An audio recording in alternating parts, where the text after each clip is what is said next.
manifestement, il ne veut pas quitter le pouvoir, premièrement, et deuxièmement, c'est une des motifs qui dit, il a très peur que le pouvoir tombe dans des mains qui sont des mains islamistes. Ah, Yves, vous qui vous occupez beaucoup de l'Afrique dans le quotidien Le Figaro, pas que, vous faites bien d'autres choses, mais vous avez réussi à lui parler quelques instants vendredi soir au président sénégalais Macky Sall. Oui, je l'ai eu au téléphone. Que vous a-t-il dit? Quelle était son idée, son projet? Je lui ai demandé, mais comment vous faites et comment se fait-il que je lui ai demandé de se justifier d'une certaine façon, tout journaliste que je suis, mais pourquoi il fait ça? Il n'y avait aucune raison de faire ça.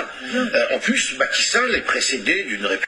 Normalement, d'un point de vue constitutionnel, après 12 ans de pouvoir, en avril, le 2 avril prochain, il n'a plus le droit. Il n'a plus le droit d'être président. Donc, le fait de repousser... C'est pour ça qu'il demande le vote.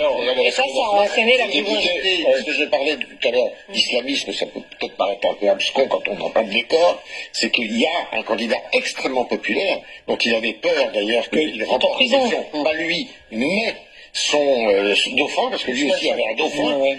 Un type qui s'appelle Ousmane Sonko, qui était en prison, qui n'avait pas le droit de se présenter, mais avait désigné un dauphin qui montait considérablement dans les sondages, et qui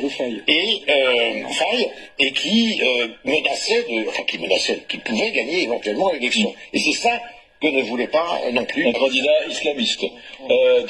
Pas présenté comme ça, mais qui avait quand même des relents islamistes. Je voudrais quand même vous montrer ce soir. Ça n'existe pas. Mais vous moi, je déteste la religion. Mais non, mais vous tenez très bien. Il m'est arrivé de prendre le bus, en France, de prendre le bus ou un bateau où il y avait quelqu'un avec un voile et je suis descendu.